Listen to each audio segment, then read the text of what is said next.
Can you do that one more time for me? I had Raisin Bran Crunch cereal. Any juice? No. No? Just... No juice. I like it. I would have picked orange juice, though. You would have picked orange Yeah. juice?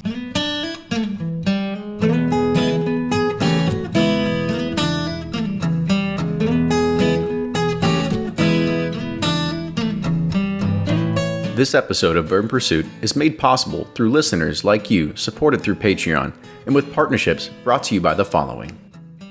Are you looking for a stellar wristwatch that isn't boring and overpriced? Vincero has a modern and contemporary style that looks bold and professional.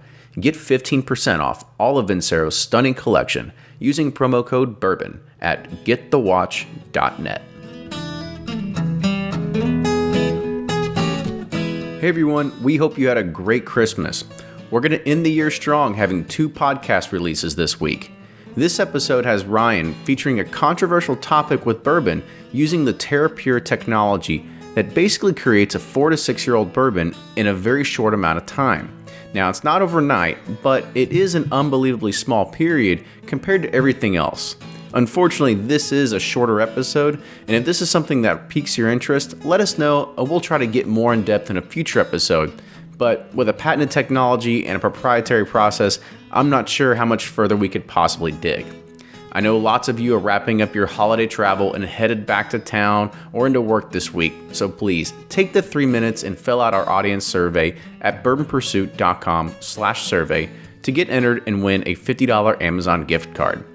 Those iTunes reviews are getting better each week, so please keep those coming in as well.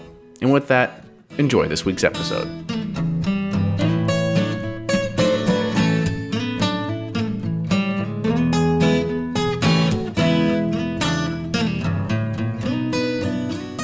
And we're back with another episode of the Bourbon Pursuit podcast. Ryan Cecil here. Kenny did not make this trip today. I came up to Owensboro, Kentucky. I'm playing in a member guest with a good friend of mine, and he told me about this awesome new distillery, and I've been kind of wanting to come here anyways because they're kind of changing the way bourbon is being processed and made and maybe the future of it. So I'm really excited to put out today's show. We have Jacob Call from OZ Tyler. He's the master distiller here. Glad to have you here. Yeah. So let's get started. We always ask, how did you get involved in bourbon? So like, what got you here today?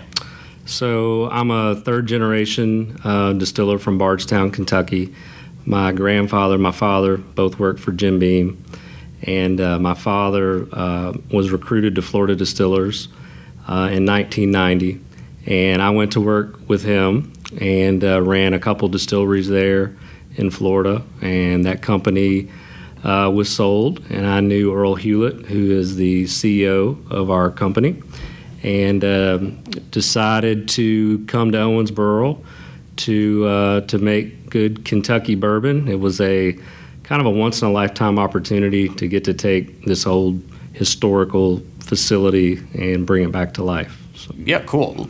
Let's take a step back. So you said your dad worked for Jim Beam. You got to have, so have you been around Booker and Fred Noe? Do you have any good stories about them?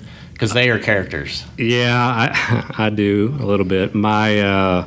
My father and I used to fish. Jim Beam had these little bass tournaments, kind of company bass tournaments. And if you've been around Fred and Was it Booker. there at the Knob Creek Lake? No, we would go around. We'd go to Green River Lake and Nolan and just kind of a little mini Bassmasters tour. So okay, cool. If you've seen Freddie and Booker, they're pretty big guys. Oh, yeah. So they kind of had a big party barge out there that they would fish from. So it was kind of fun. That's all. Any conversation I had with Booker or Freddie, it's you know, if you play a drinking game with the cuss words, you'll be pretty hammered, you know, by the end of it, because they are great guys, but great storytellers, and I just love being around them. So you know, you're here today at OZ Tyler, the master distiller. So tell us a little bit about the property and why you all chose Owensboro and not say like Louisville or Bardstown or Frankfurt, or, you know, it's kind of where the bourbon capital is. Mm-hmm. So yeah, we are about 100 miles from the closest major distillery in the Bardstown area. The property here is very historical, dates back to 1885. was first known as the Green River Distillery, which burnt to the ground. And then a few different names and ownerships came about, and then Prohibition came along. And most of the buildings on our property date back to 1938, and we're best known, used to be known as the Charles Medley Distillery. They made Ezra Brooks was their big bourbon brand, and Mellow Corn. And then those brands were sold, and then the distillery was sold. So this property, when we bought it back in 2014, had been shut down for 25 years. So it was in need of some TLC. Okay. So how bad a shape was it when you got here, where you're just like, oh my God, or? Yeah, when I walked through here, I was like, what am I getting myself into? Yeah. But it worked out good. We had a really good team to help put the place back together. All new piping, electrical, and everything from bathrooms to the new beer still. So a lot of work went into it.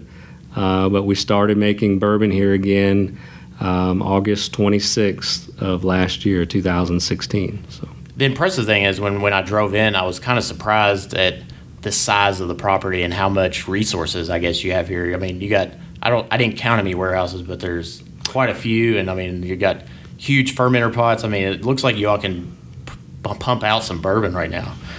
Yeah, we do have 6 rick houses on site. Each one holds 20,000 barrels, so we can store around 120,000 barrels.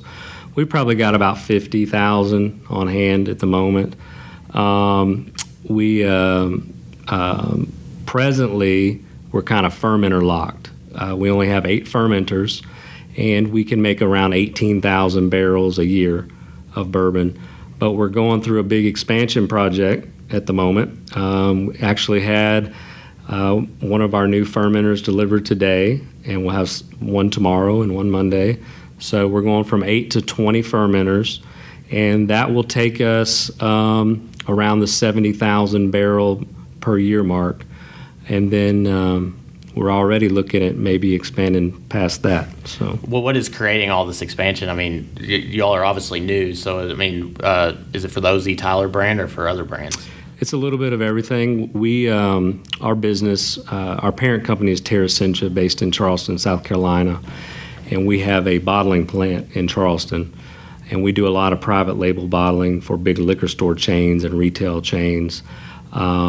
And we also have a rather large export business where we export 6,000 gallon tankers of bourbon all over the world. And we do, at our facility here, we also do contract distillation for other distilleries. We sell tankers of bourbon, 270 gallon totes of bourbon, and we also make bourbon for ourselves for our OZ Tyler brand that we're actually going to relaunch January in new packaging. Cool. We'll get to that. So what was it about, I guess, Terressentia and the company and I guess the OZ Tyler brand that you were like, hey, I really want to get involved with this and do some big things with it? What was it about, I guess, their vision? Well, one thing that I normally stress to people is that when you come to our facility, the first thing you'll notice is we're a very traditional looking facility. We're a very historical setting, but we're very automated, very modern equipment, modern facility. And it was important for me. What I tell people is we still make bourbon very traditionally, like a lot of other distilleries. We mill our own grain. We ferment everything. We distill it. We put it in a barrel just like everybody else. But we just figured out a way to replicate what happens in that barrel with our TerrePURE machines to accelerate the aging process. Yeah, so I guess we're getting into that, the TerrePURE process. Now, explain that to people, because I think some people may know, but one of the challenges of getting in the bourbon industry is you got to dump a bunch of money, invest in, a distillery, warehouses, whatnot, and then you got to let it sit and wait. So, but you all have figured out a process to kind of expedite that process. I know you can't tell everything about it because it's patented and you don't want to tell everyone your secrets, but is there something you can kind of hint at as to how does that happen? Yeah, I can tell you it works off ultrasonic. It's an ultrasonic process where we replicate what happens in a barrel. So we're filtering away. It's a filtration process where we filter away, react away a lot of those impure, bad alcohols. So I'm sure some of your listeners know this, but if you put a barrel in a warehouse in 4 years, you're going to lose 20% to evaporation. Angel share, of course. So distilleries, they're in the business to make money.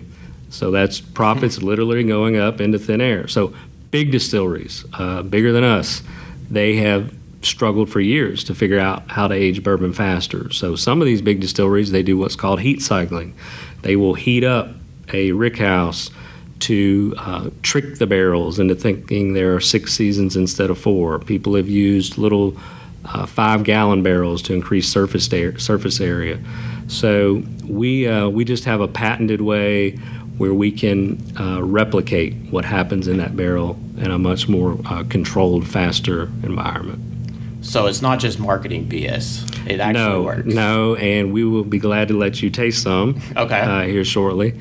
And normally that's where the proof is in the tasting, because a year-old bourbon is going to be hot. It's going to taste like green wood. It's going to burn. But this is more of a smoothing spirit that'll be comfortable. If we leave it in a barrel a year, it'll be about like a 4-year-old type product. Gotcha. Is there any concern, I guess, bourbon geeks are like purists. They love history, they love tradition, they love age statements, they love, stories behind. Or do you worry, or are you just going to let the product, I guess, the proof's in the pudding, I guess, with it? This episode of Bourbon Pursuit is made possible through listeners like you, supported through Patreon, and with partnerships brought to you by the following. Boring and overpriced. That's what you can expect these days from 99% of watch brands out there. That's why I've turned to Vincero. And who knew? It turns out a nice watch doesn't have to cost you a fortune. Watches that look and feel this way typically retail for over $500 or more, while Vincero watches start at just a little over $100. I've been wearing the white and rose gold automatic for a few weeks now, and I can't get enough of it. The sophisticated modern style with a genuine leather crocodile band that has an actual smooth movement is amazing for the price. I can't tell you how many compliments I've received in just the first few weeks alone. On top of all that, you can shop safely knowing Vincero has over 5,000 5-star reviews, offers free first-class shipping, and has a 2-year warranty. So don't just get a watch, get the watch. Visit getthewatch.net today to see Vincero's stunning collection. And if you use promo code BOURBON, you'll receive 15% off your very own Vincero watch. They also have a great collection of women's watches if you haven't scooped up a nice gift for your lady yet. And if you're a last-minute shopper, don't worry. Expedited shipping is available. Visit getthewatch.net and use promo code BOURBON for 15% off your Vincero watch.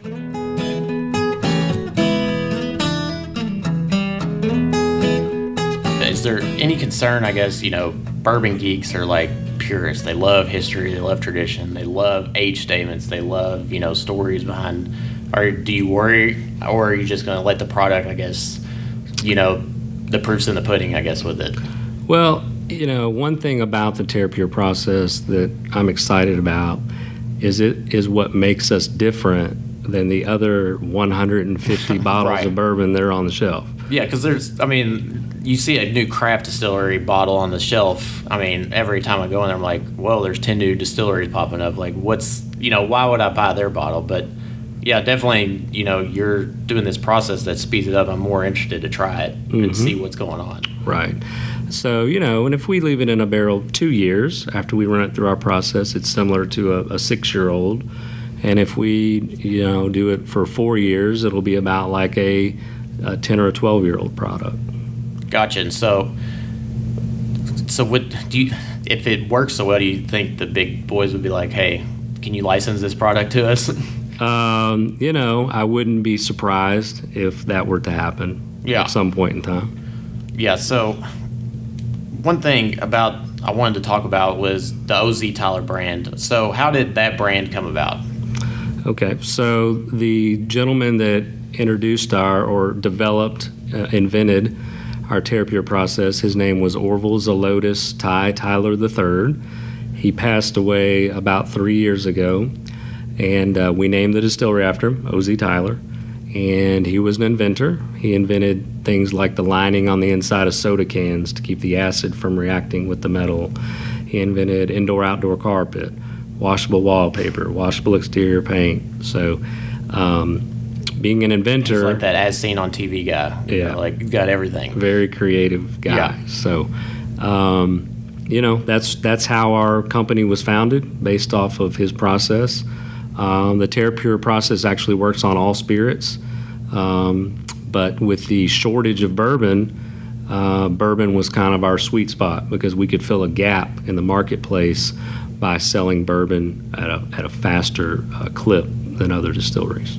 So will OZ be, I guess, your flagship product, and will there be other brands that eventually come down the road, or is this going to be I'm sure there will be. We have our OZ Tyler bourbon, we have OZ Tyler rye, we have a honey flavored bourbon. We actually have our own bees here at the distillery. So we're at the end of the day, we're a technology company as well as a bourbon company, so we're always experimenting with different things. So now you have OZ Tyler on the shelves now, which you said was a source product, but when can we, first experience this TerrePURE, to taste this, awesome new innovative product? Well, our TerrePURE product presently is in the market right now, and I'll let you try some of that in a little bit. But our Kentucky bourbon that we distilled here, our first distillation was August 26th. And I've actually have some barrels pulled in the lab. I'll let you taste a little bit. It's about 9 months old or so right now, so maybe 10 months old. And that'll be put into our new package that'll roll out probably in January. So we were taking a tour of the facility. You said it has to be in a barrel for at least a year, you said? Yeah, and then to be Kentucky bourbon, it's a year and a day. Gotcha. And straight bourbon is 2 years. So that you said the year product will taste like a 4, and then a 2 will be about like a 6. About a 6 year. Gotcha. All right, tell me what we just had. Sorry. So you had our TerrePURE process bourbon. You had a 6-month-old bourbon that had been run through our TerrePURE process, which is equivalent to a 4-year-old product or better. So you got to see the power of the TerrePURE process. You also tasted some of our new make bourbon that we've made here that's been in a barrel for 8 months. And just to stress the power of the TerrePURE system, I'll let you try some tequila. So we started off with this, like you said, this was a 6-month product from NGP, and it's ran through the TerrePURE process, so it's equivalent of a 4-year bourbon. So normally when you have a young whiskey, it's very green tasting, the nose is harsh, like it's hard to drink.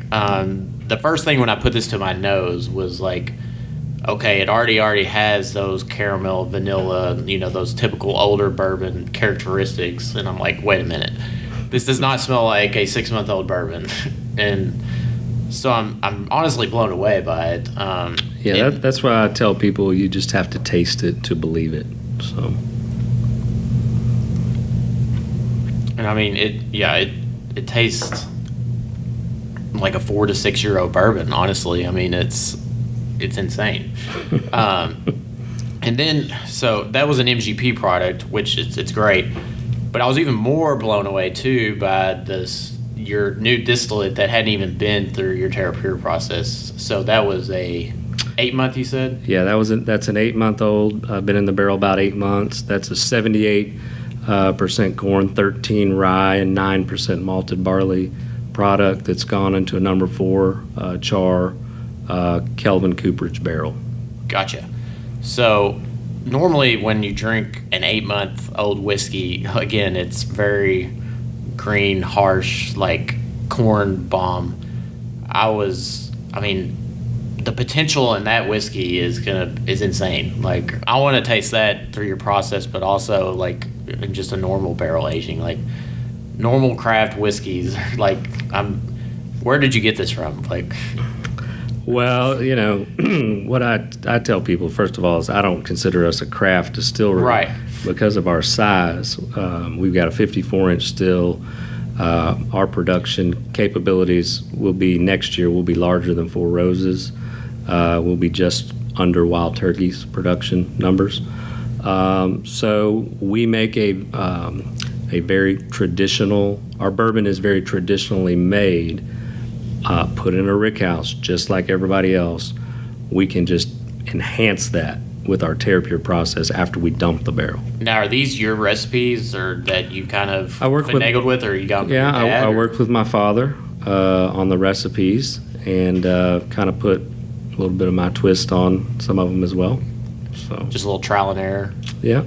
And something else I'm kind of proud of is we make a lot of different types of whiskeys here. So we make a 95% rye whiskey, we make a corn whiskey, we make several different mash bills of bourbon, high rye bourbons, lower rye bourbons. So we're pretty flexible, pretty creative here.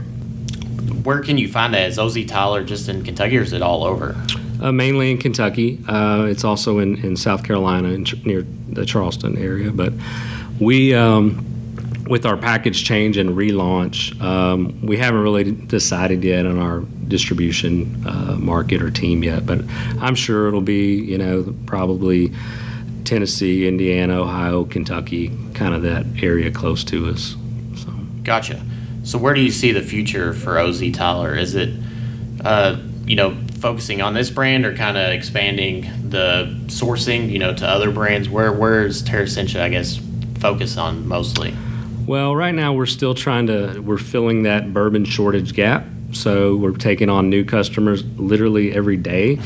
Are they beating down your doors?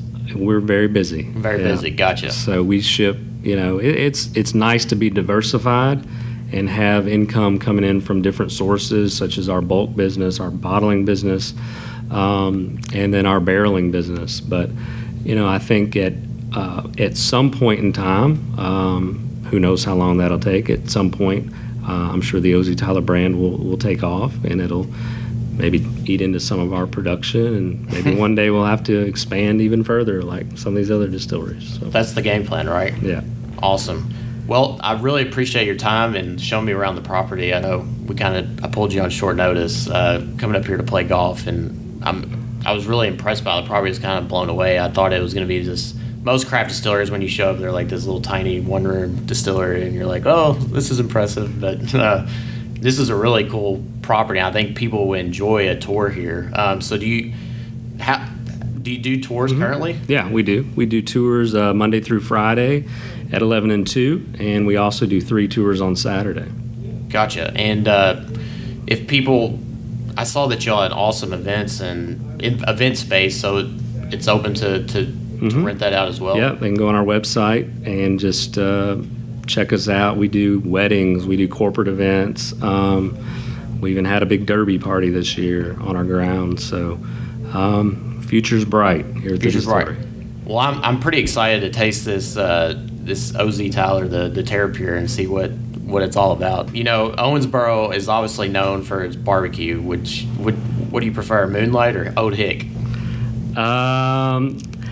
Probably Old Hickory would be my pick, but I like Moonlight too. So, see, I think I'm a Moonlight fan, but I'm not a mutton fan. I think everybody's a big mutton fan here. Yeah, I have not acquired that taste yet. Exactly, but now instead of just coming for the barbecue, now we can come hang out at OZ Tyler, and drink and party and have fun. So appreciate the time again. I'm excited to try this.